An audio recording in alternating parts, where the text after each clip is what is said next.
Assalamualaikum warahmatullahi wabarakatuh. Bismillahirrahmanirrahim. Pada video ini saya akan menjelaskan serta mempraktikkan hukum bacaan tafkhim dan tarqiq pada huruf ra. Apa itu tafkhim? Bacaan tafkhim secara istilah yaitu membaca huruf dengan bacaan tebal sehingga terdengar suara gaungan atau suara gema. Adapun tarqiq itu sebaliknya, yaitu mengucapkan huruf dengan bacaan halus sehingga tidak terdengar suara gema atau suara gaungan. Kemudian di keadaan apa saja huruf ra itu dibaca tafkhim, yaitu pertama ra berharkat fathah atau dhammah.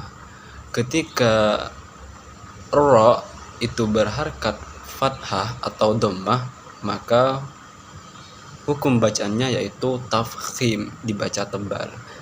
Contohnya rubbama.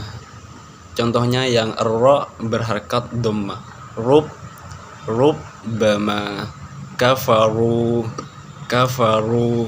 Bukan dibaca rubbama. Kafaru. Kedengarannya apa? Tidak tebal karena tidak menghasilkan suara gema atau suara gaungan. Contohnya ra yang berharkat fathah yang dibaca tafkhim yaitu rasul, radiyah, bukan dibaca rasul, radiyah. Kemudian keadaan yang kedua yaitu ketika ra sukun di awal kalimat setelah hamzah wasol. Mau hamzah wasolnya itu berharkat kasroh atau ada kasroh di kata sebelumnya. Contohnya irji'i, bukan dibaca irji'i. Kemudian contoh yang ra sukun di awali hamzah yang sebelumnya di lain kalimat terdapat harkat kasroh. Contohnya Rabbirhamhuma. Kemudian keadaan yang ketiga yaitu ketika ra sukun di tengah kalimat huruf sebelumnya fathah atau dhammah. Contoh Maryam, bukan dibaca Maryam. Contoh yang ra sukun di tengah kalimat huruf sebelumnya harkat dhammah yaitu Quran, bukan Quran. Keadaan yang keempat yaitu ketika ra sukun di tengah kalimat huruf sebelumnya kasroh tapi sesudahnya itu huruf isti'la. Contohnya mirsada. Sebelum ra sukun ada huruf mim berharkat kasroh dan setelah ra sukun ada huruf isti'la berupa huruf sod. Maka dalam keadaan itu ra sukunnya dibaca tebal. Mirsada. Kemudian keadaan yang kelima ketika ra di akhir kalimat huruf sebelumnya fathah atau alif. Contohnya nar. Ra-nya sukun di akhir kalimat sebelumnya ada huruf alif. Nar, bukan dibaca nar. Kemudian keadaan yang 6. Yaitu ketika ro sukun di akhir kalimat huruf sebelumnya dhammah atau berupa waw mad. Contohnya ghafur, ghafur, bukan dibaca ghafur. Artinya harus ada dalam bacaan ro-nya itu harus ada suara gema. Ghafur, ghafur. Keadaan yang ketujuh, ketika ro sukun di akhir kalimat huruf sebelumnya sukun dan huruf sebelumnya lagi itu berharkat fathah. Contohnya wal fajr, wal fajr. Ro-nya sukun di waqaf dan sebelum huruf ro itu berharkat sukun dan sebelumnya lagi berharkat fathah. Wal fajr, wal fajr. Kemudian yang terakhir, keadaan yang terakhir ketika ro sukun di akhir kalimat huruf sebelumnya sukun dan huruf sebelumnya lagi itu berharkat dhammah.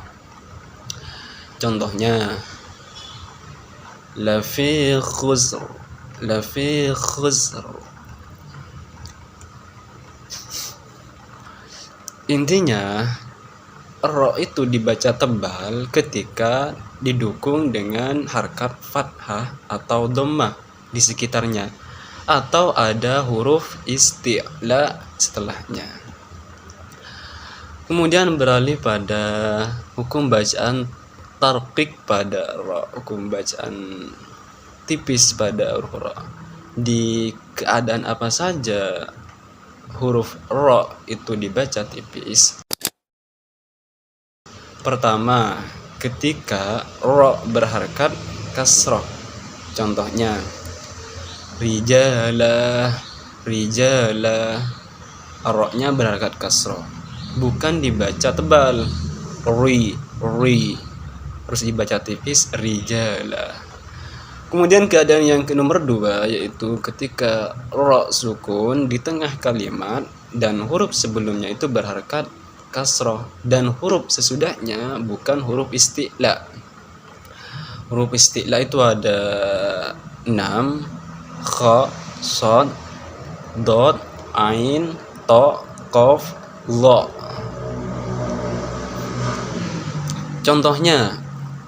Contoh dalam keadaan yang kedua,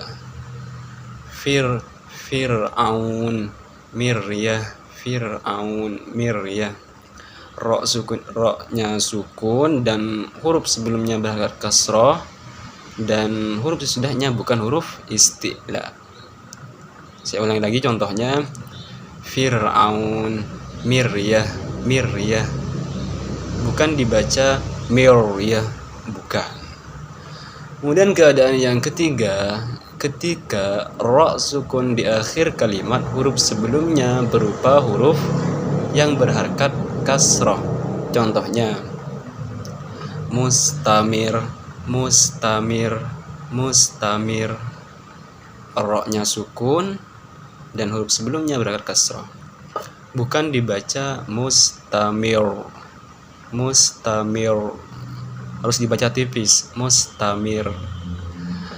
Kemudian yang keempat, ketika ro sukun di akhir kalimat huruf sebelumnya berupa huruf ya mad atau ya lin. Contohnya qadir, qadir, qadir. Bukan dibaca qadir. Ro sukunnya di akhir kalimat sukun dan huruf sebelumnya berupa ya mad, berupa ya mad. Qadir, qadir, qadir, bukan dibaca qadir. Kemudian yang kelima, ketika ro sukun di akhir kalimat huruf sebelumnya sukun tambah huruf sebelumnya lagi berharkat kasrah. Contohnya lidhi hijr, lidhi hijr, lidhi hijr. Yang keenam yaitu ro imalah atau ro mumalah. Ro yang dibaca miring antara ro dan ri. Dalam Al-Quran ini cuma ada satu, yaitu dalam Quran surah Hud ayat 41. Apa kalimatnya? Yaitu majriha.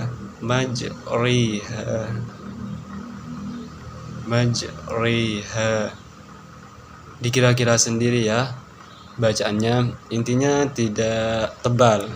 Ada ro yang boleh dibaca tebal dan juga boleh dibaca tipis. Kapan? Ketika ro itu berada di tengah kalimat, huruf sebelumnya berharokat kasroh dan huruf setelahnya berupa huruf isti'la tetapi juga berharokat kasroh. Contohnya firqin. Contohnya, cara bacanya itu boleh dibaca tebal, boleh dibaca tipis. Contoh yang dibaca tebal, firqin. Kalau dibaca tipis, firqin. Demikian penjelasan serta praktik mengenai bacaan hukum tafkhim dan tarqiq pada huruf ro. Semoga apa yang kita pelajari pada video kali ini menjadi ilmu yang bermanfaat dan barokah serta bisa kita amalkan setiap kali kita baca Al-Quran. Rabbana anfa'na bima 'allamtana. Akhiran, assalamualaikum warahmatullahi wabarakatuh.